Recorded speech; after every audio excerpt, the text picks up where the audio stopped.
Welcome to A View to a Grill. I'm Johnny, and today we're going to do a lightly smoked Parmesan and herb kind of scalloped potato on the Golden's cast iron mini Kamado. Today we're also going to be using my brand new Dow Strong Shogun Series X 8-inch chef's knife. First, let's go over our ingredients. Today we're just going to be using some parsley, oregano, rosemary, and thyme. We're also going to need a few large potatoes. I prefer to use the white potatoes because I feel like they hold together a lot better than russets, but you can really use any kind of potato you want. We're going to also use about a teaspoon of kosher salt and just a half a teaspoon of black pepper. And we're going to need some heavy cream and about a half a stick of butter. And last, we're going to use about a half a cup of grated Parmesan cheese. To cook this on the Golden's cast iron mini Kamado, we're going to need a small cast iron casserole dish. And now let's prep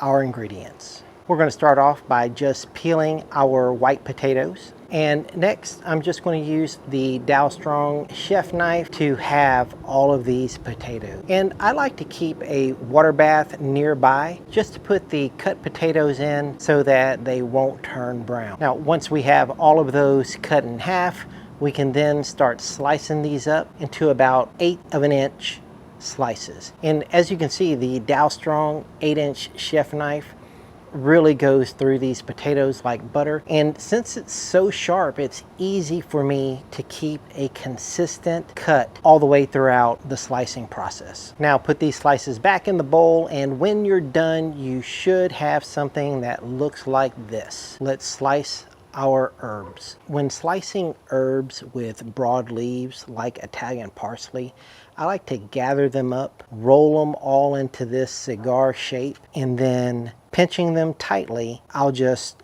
start chopping one end all the way to the other. And once I have all of it chopped up, I'll turn them about 90 degrees and chop them the other way. And when you're done, you'll have a nice fine chop just like this. And for the smaller leafed herbs, I like to just shave them right off of the stem and then pile them up and chop right through them. And then we'll do the same for the thyme and the rosemary. And then here's what our finished product looks. I just like to let them hang out here on the plate until it's time to use them. Now that we have our ingredients prepped, it's time to get the Golden's cast iron mini Kamado out and start preparing our grill. For the fuel, today I'm just going to be using some good old Kingsford Blue. I'll get a Weber chimney starter about 2/3 full, and once it has lit and ashed over, we're just going to get that right into the Golden's cast iron mini cooker. This will be an indirect cook, so we're going to be using our heat deflector plate. We'll get that in and the 2 grates right on top of that. For this cook, we're going to need to preheat our cast iron casserole dish. And the reason why we're going to preheat that is because I want it extremely hot. If we do this right, all around the edges, we're going to end up with this golden brown crispy crust all around the cast iron dish. We'll just get that and adjust our vents accordingly. I'm going to have the top vent open about this much and the bottom vent open about this much. Basically, I want sufficient airflow to keep it at a medium-high heat. Now, while everything's getting preheated, let's put the dish together. I'll start off by straining the potatoes and just patting them dry as best I can. I'll get half a stick of butter and about a half a cup to 2/3 of a cup of that heavy cream, and then just heat it up, and what we're really trying to do is just melt the butter.